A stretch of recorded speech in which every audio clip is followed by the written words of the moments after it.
الحمد لله نحمده ونستعينه ونستغفره ونؤمن به ونتوكل عليه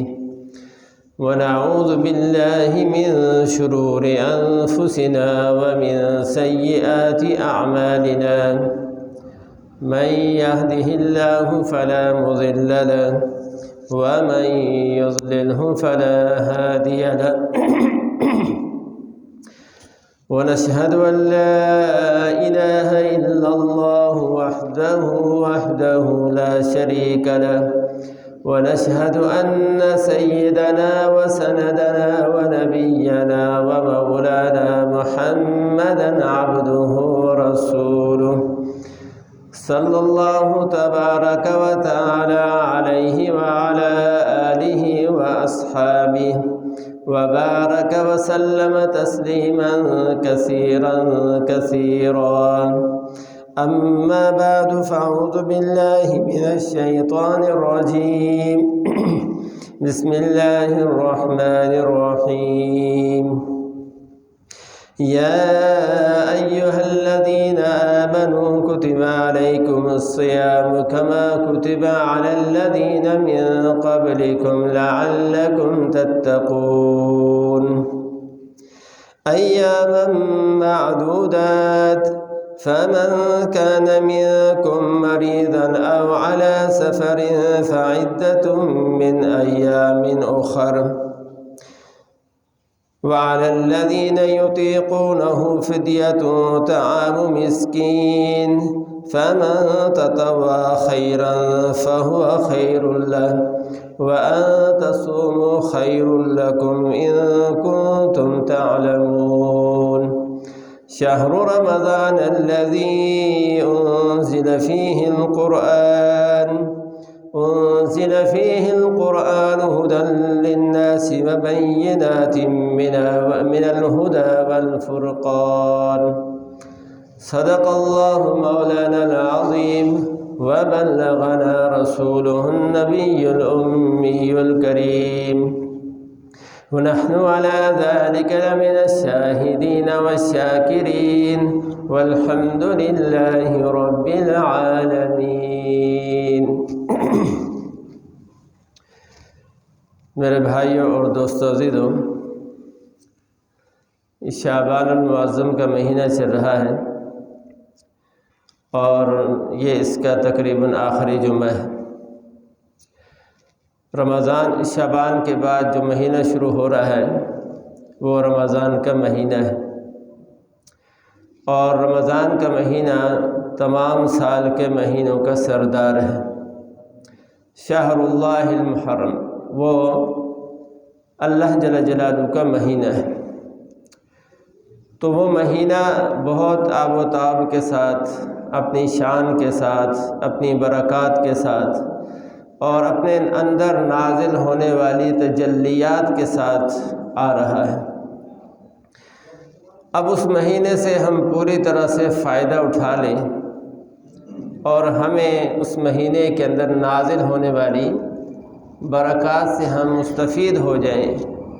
اور اس مہینے میں اللہ تعالیٰ کی طرف سے جو رحمتوں کی، کرم کی، فضل کی بارش ہو اور اس سے ہم پوری طرح سے فائدہ اٹھا لیں، تو اس سے پہلے ہمیں کچھ کام کرنے کی ضرورت ہے۔ حضور علیہ السلام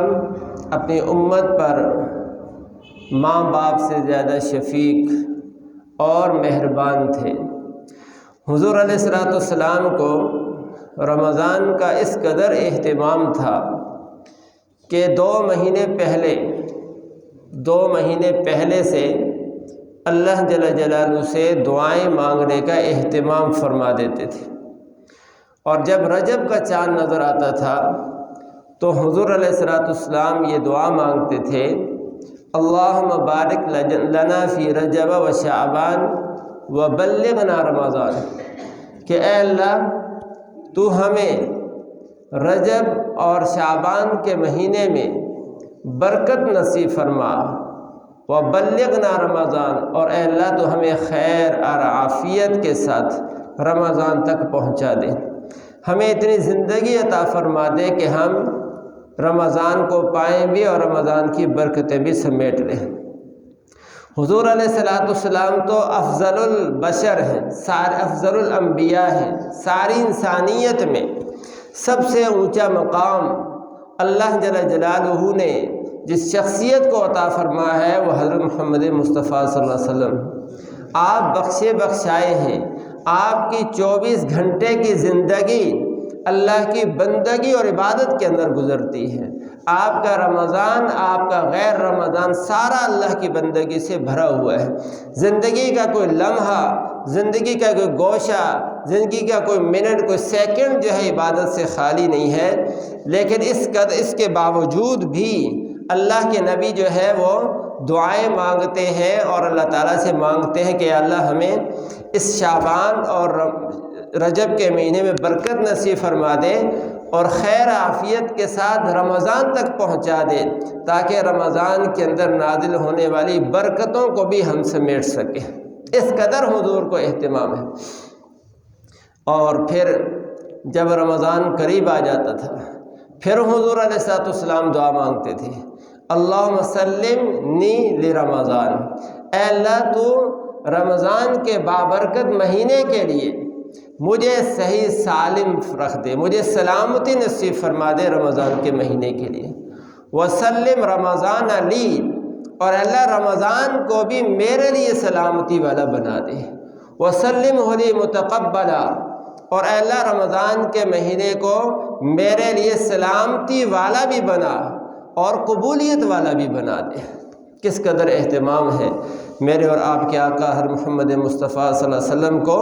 کہ رمضان کے لیے پہلے سے دعائیں مانگ رہے ہیں۔ کیا فرمایا؟ اللہم سلمنی لرمضان، اے اللہ مجھے رمضان کے لیے سلامتی عطا فرما دے، یعنی رمضان کا مہینہ آئے اور میں صحیح سالم ہوں، سلامتی کے ساتھ ہوں، صحت کے ساتھ ہوں، رمضان بھی ہو اور میں صحت کے ساتھ ہوں، عافیت کے ساتھ ہوں، تاکہ میں رمضان کے اندر نازل ہونے والی برکتوں کو سمیٹ سکوں۔ ایسا نہ ہو رمضان تو آ جائے، رمضان تو صحیح بھی ہو لیکن میں صحیح نہ ہوں، مجھے صحت حاصل نہ ہو، مجھے سلامتی حاصل نہ ہو، اور میں روزے نہ رکھ سکوں، قرآن کی تلاوت نہ کر سکوں، نمازوں کا اہتمام نہ کر سکوں، کوئی صدقہ اور خیرات نہ کر سکوں، رمضان گزر جائے اور اس کے باوجود میں فائدہ نہ اٹھا سکوں، تو ایسا نہ ہو۔ اس لیے کہ بہت سے لوگ آتے ہیں، ہوتے ہیں، رمضان آ بھی جاتا ہے لیکن وہ رمضان سے فائدہ نہیں اٹھا سکتے، بعض دفعہ جسمانی عوارض ایسے آدمی کے ساتھ لگ جاتے ہیں، جسمانی بیماریاں بعض اوقات ایسے لگ جاتی ہیں کہ آدمی نہ روزہ رکھ سکتا ہے، نہ جماعت سے نماز پڑھ سکتا ہے، نہ تراویح کی نماز میں حاضر ہو سکتا ہے۔ رمضان اپنی آب و تاب کے ساتھ گزر رہا ہے لیکن یہ مسلمان اس سے فائدہ نہیں اٹھا پا رہا۔ تو اللہ کے نبی کیا فرمایا؟ اللہم سلمنی لرمضان، اے اللہ مجھے رمضان کے لیے سلامتی والا بنا دے، سلامتی والا بنا۔ بہت دفعہ ایسا ہوتا ہے کہ بعض دفعہ آدمی کو ایسی بیماری لگی، بستر پر جا لگا ہے، اللہ نہ کرے کسی کو فالج ہو گیا، بعض دفعہ ایسی کوئی چوٹ لگ گئی کہ کومے میں چلا گیا، رمضان کا سارا مہینہ اپنی آب و تاب کے ساتھ گزر گیا اور سمیٹنے والوں نے بڑی برکتیں سمیٹ لی، لیکن ایک آسمانی آفت کی وجہ سے آدمی ان برکتوں سے محروم ہو گیا۔ تو اللہ کے نبی یہ دعا سکھا رہے ہیں اپنی امت کو، اللہم سلمنی لرمضان، اور اگلا فرمایا وسلم رمضان علی، اللہ رمضان کو میرے لیے سلامتی والا بنا دے، میں بھی صحت مند ہوں اور رمضان بھی سلامتی والا ہوں۔ ایسا نہ ہو کہ میں تو صحت مند ہوں اور لیکن ماحول ایسا بن جائے کہ نیکی کرنا چاہوں بھی تو نیکی نہ کر سکوں،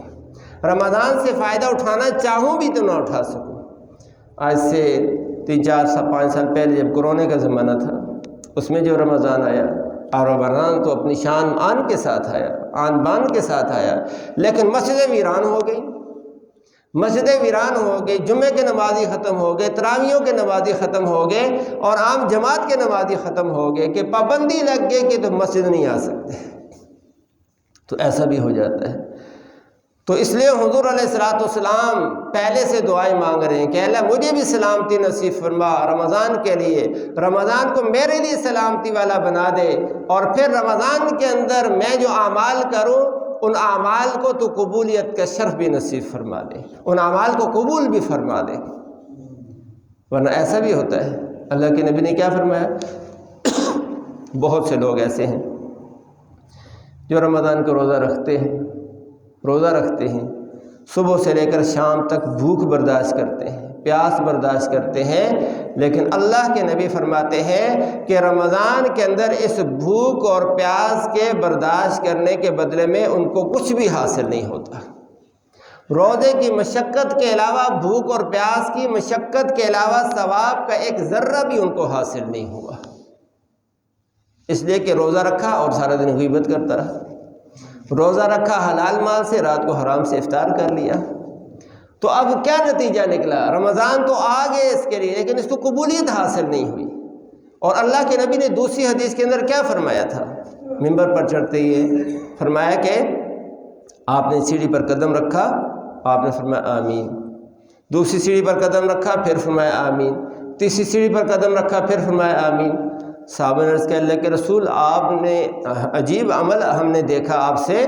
کہ آپ منبر پر چڑھ رہے ہیں، ہر سیڑھی پر قدم رکھتے ہوئے آمین کہہ رہے ہیں، ہم نے تو کسی کو دعا کرتے ہوئے نہیں دیکھا کہ آپ اس کی دعا پر آمین کہہ رہے ہوں، نہ آپ نے خود دعا کی ہے کہ آپ اپنی دعا پر آمین کہہ رہے ہوں، تو یہ کیا ماجرا ہے؟ تو اس وقت حضور نے کیا فرمایا تھا کہ جبریل علیہ السلام تشریف لائے تھے، آپ نے فرمایا تھا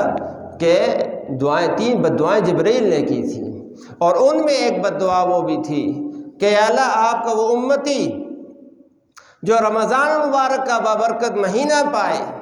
جس میں اللہ کی طرف سے رحمتوں کا نزول ہو رہا ہوتا ہے، پورا مہینہ گزر گیا، وہ آپ اللہ تعالیٰ سے اپنی بخشش نہ کروا سکا، آپ کا ایسا امتی تباہ و برباد ہو جائے۔ جبرائیل نے بد دعا کی ہے، محمد صلی اللہ علیہ وسلم نے اس پر آمین کہی ہے۔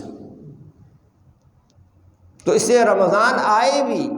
رمضان بھی سلامتی والا، میں بھی سلامتی کے ساتھ پھر رمضان سے میں لطف اور فائدہ بھی اٹھا سکوں، اور جو نیک عمل کروں، ایک تو نیک عملوں کی توفیق بھی مل جائے، اور پھر دوسرا یہ کہ نیک عمل جو کروں وہ اللہ کے ہاں قبولیت کا شرف بھی حاصل کر لے، تو یہ اصل ہے رمضان بھی سلامتی والا ہو گیا،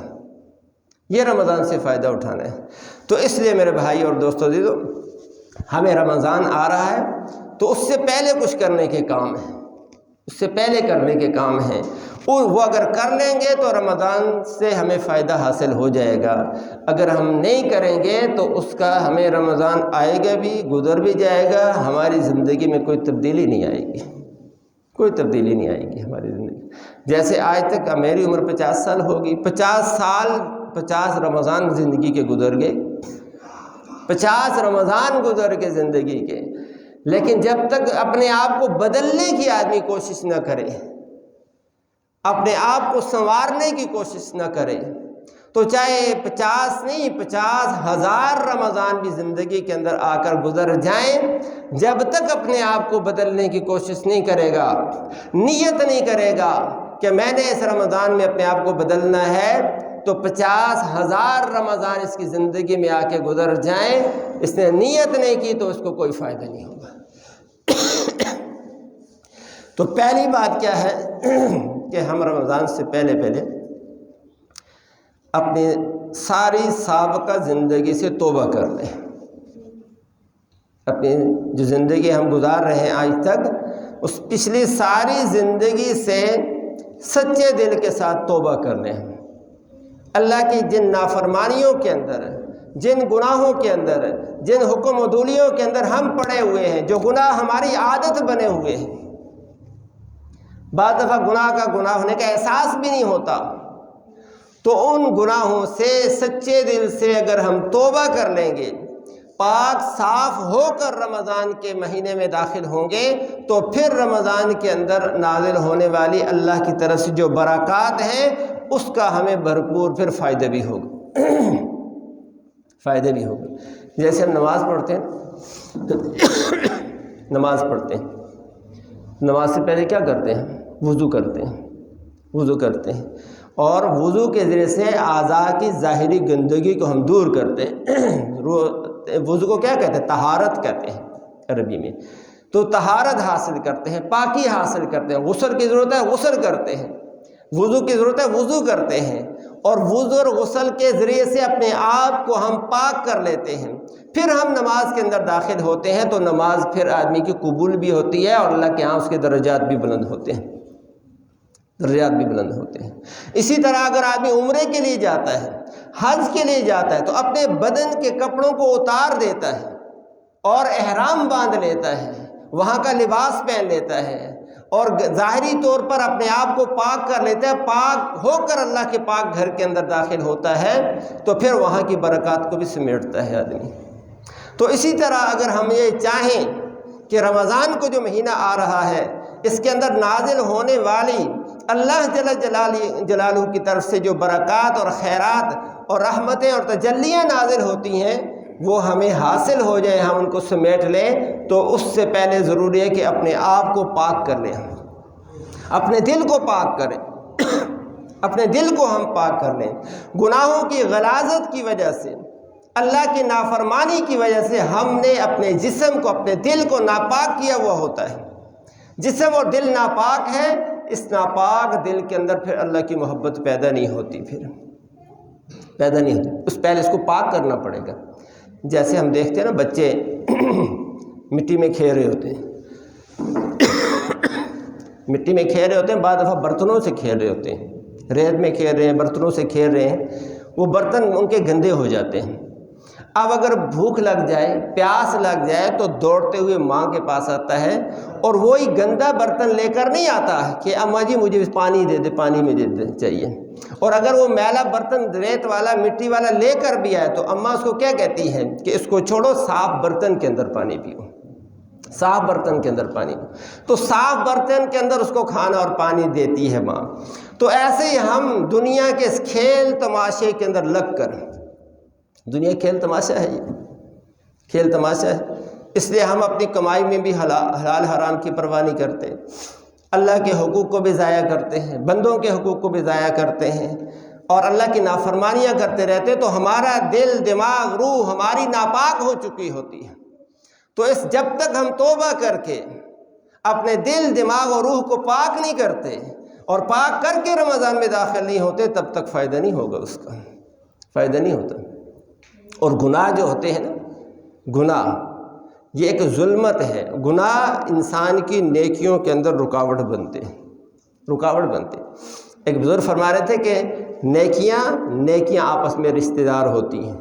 ہر نیکی دوسری نیکی کو دعوت دیتی ہے، اور گناہ آپس میں رشتہ دار ہوتے ہیں، ہر گناہ دوسرے گناہ کو دعوت دیتا ہے۔ ایک گناہ کیا، اس کے بعد دوسرے گناہ کو، یہ پہلا گناہ دوسرے گناہ کو دعوت دے گا۔ ایک بزرگ فرمایا جس آدمی نے فجر کی نماز چھوڑ دی، جماعت سے چھوڑ دی، فجر کی نماز جماعت سے پڑھی نہیں ہے، اب وہ ظہر کی نماز جماعت سے پڑھ ہی نہیں سکتا، کم از کم یہ ہوگا کہ رکعت تو اس کو رہ جائے گی، رکعت تو رہ جائے گی۔ کیوں؟ فجر کی نماز جماعت سے نہ پڑھنے کی نحوست اگلے عصر ظہر کی نماز پہ بھی جائے گی، ظہر کی نماز میں غفلت کی نحوست آگے عصر اور مغرب اور شام میں بھی جائے گی۔ اور بزرگ فرماتے ہیں کہ جب آدمی گناہ کرتا ہے، کوئی گناہ کی سزا ایک تو آخرت میں ملے گی جب تک توبہ نہیں کرے گا، دنیا میں بھی گناہ کی سزا ملتی، کیا ملتی ہے؟ گناہ کے بعد اگلے گناہ کی توفیق ملنا، یہ بڑے پتہ کی بات کر رہا ہوں میں، بڑے کام کی بات کر رہا ہوں میں، کہ گناہ کے بعد پھر اگلے گناہ کی توفیق ملنا، یہ پچھلے گناہ کی سزا اللہ نے اس کو دی ہے، یہ پچھلے گناہ کی سزا ہے کہ اگلے گناہ کی بھی توفیق ہو رہی ہے۔ کیوں؟ جو گناہ کرے گا اللہ سے دور ہوگا، یہ اللہ کی رحمت سے دور ہوگا۔ تو پہلا کام کیا ہے کہ ہم سچے دل سے توبہ کر کے پھر ہم جو ہے نا رمضان کے مہینے میں داخل ہو جائیں، اپنے آپ کو پاک کر کے داخل ہوں، اور پھر رمضان کے مہینے کو ہم یہ سمجھیں کہ یہ جو مہینہ آ رہا ہے یہ گویا کہ شاید میری زندگی کا آخری رمضان ہو۔ دیکھو ابھی بھی ایک ہفتہ رہتا ہے، ایک ہفتہ رہتا ہے، ابھی بھی کوئی پتہ نہیں ہے کہ ہم میں سے کون اگلے جمعے تک اور رمضان یکم رمضان تک کون ہم میں سے ہے، کون نہیں ہے، ہمیں کوئی پتہ نہیں ہے، کوئی پتہ نہیں۔ بہت سے لوگ روزانہ فوت ہوتے ہیں، روزانہ اعلان ہوتے ہیں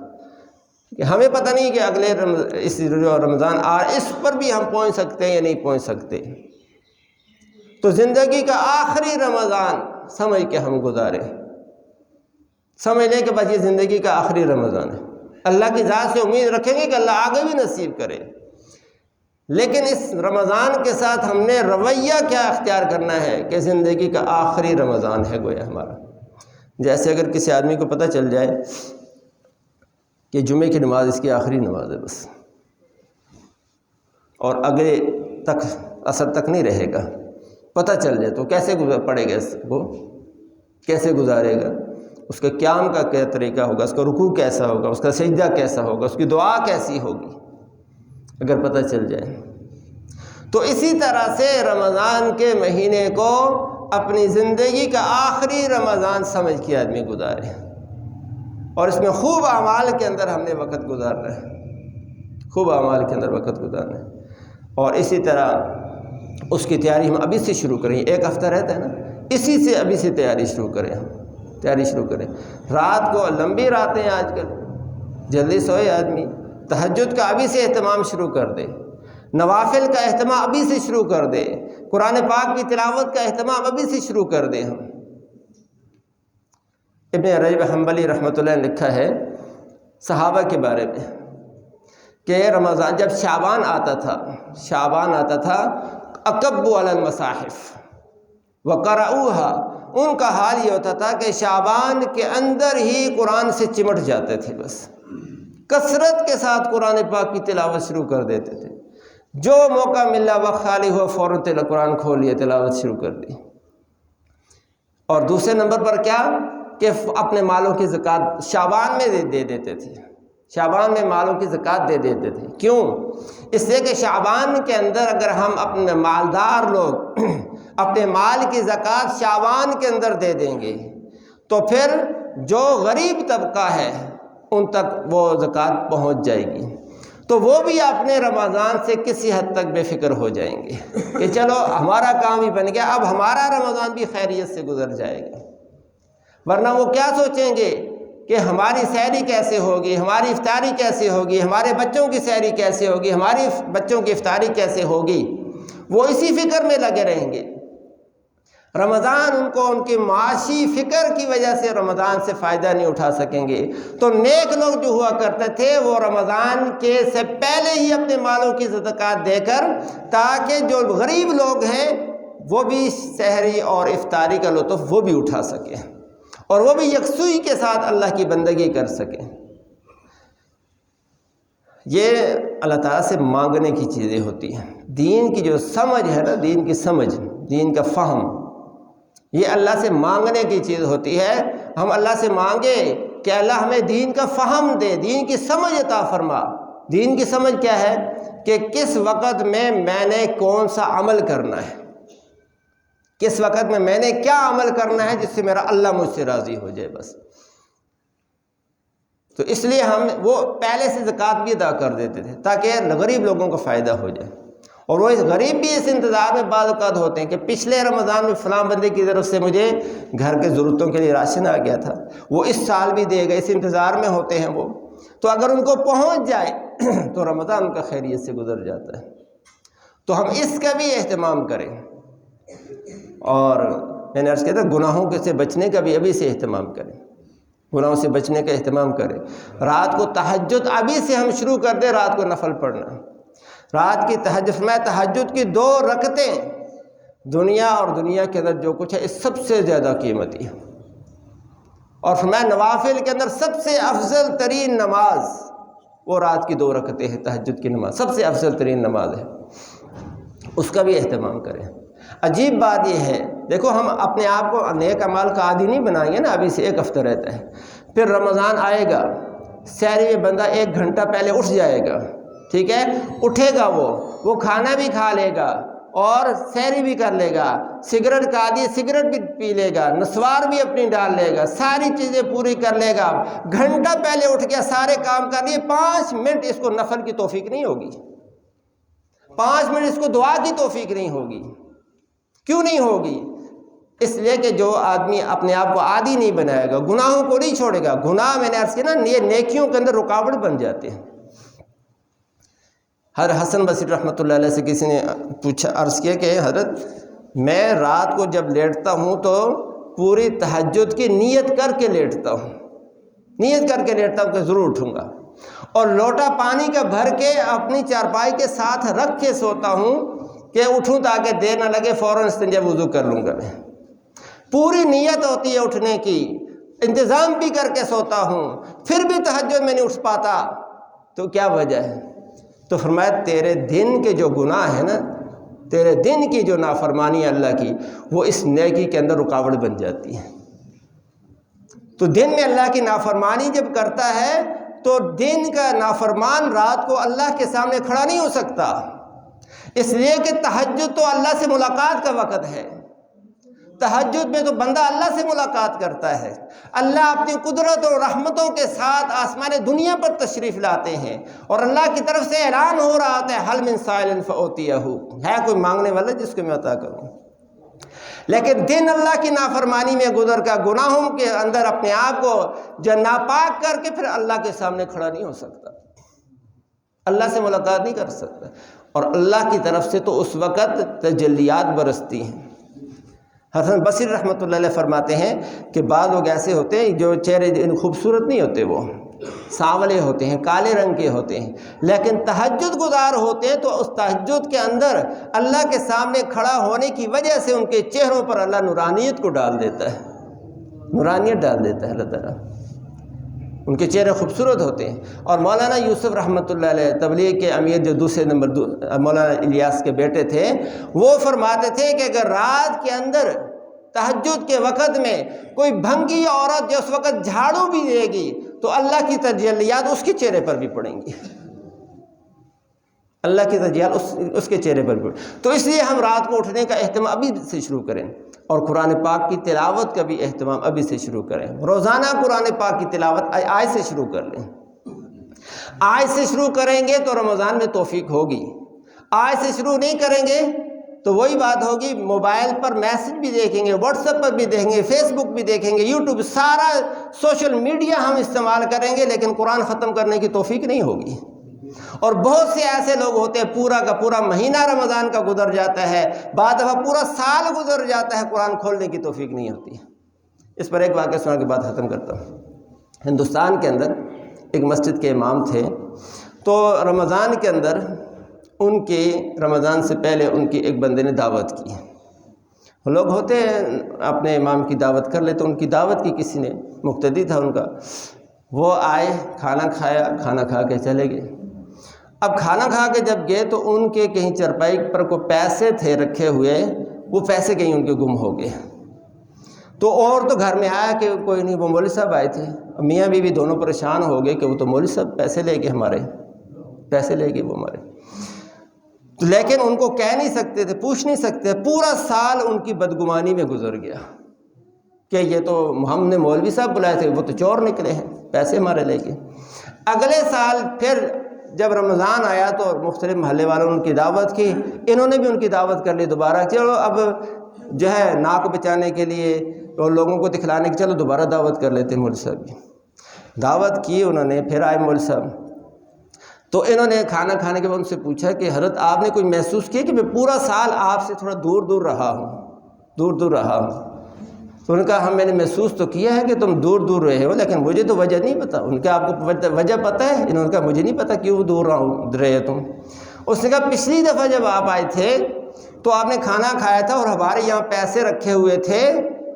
تو میں بیچ میں سے باہر گیا، تو اب آپ جب اٹھ کے گئے تو پیسے غائب تھے، اور آپ کے علاوہ کوئی ہمارے گھر نہیں آیا، تو ہمیں تو آپ پر بدگمانی تھی۔ تو مولوی صاحب کی آنکھوں میں آنسو آ گئے، رونے لگ گئے۔ تو ان کا حضرت روتے کیوں؟ ان کا میں اس وجہ سے نہیں رو رہا کہ مجھ پر چوری کا الزام لگے، اس وجہ سے نہیں رو رہا، میں تو اس وجہ سے رو رہا ہوں، میں تیری بے دینی پہ رو رہا ہوں، تیری بے دینی پہ رو رہا ہوں، اس لیے کہ تو جب پیسے تیرے چرپائی پر رکھے تھے، پنکھا چل رہا تھا، ہوا سے اڑ رہے تھے، تو باہر گیا، میں نے ان پیسوں کو اٹھا کے ادھر قرآن رکھا تھا، میں نے اس کے اندر رکھ دیے پیسے قرآن میں نے رکھ دیے تھے، اور مجھے دکھ اس بات کا ہے کہ پورا سال گزر گیا تو نے قرآن اٹھا کر نہیں دیکھا۔ مجھے تو اپنے پر الزام کا ڈر نہیں ہے، تیری بے دینی پر ڈر لگا ہے، رویا ہوں کہ میرا مقتدی ہو کر پورا سال قرآن نہیں کھول کے دیکھا تو نے، پیسے تیرے قرآن کھول کے دیکھا تو پیسے قرآن میں رکھے ہوئے ہیں۔ تو میرے بھائی اور دوستوں، اس لیے ہم جو ہے نا، یہ رمضان سے پہلے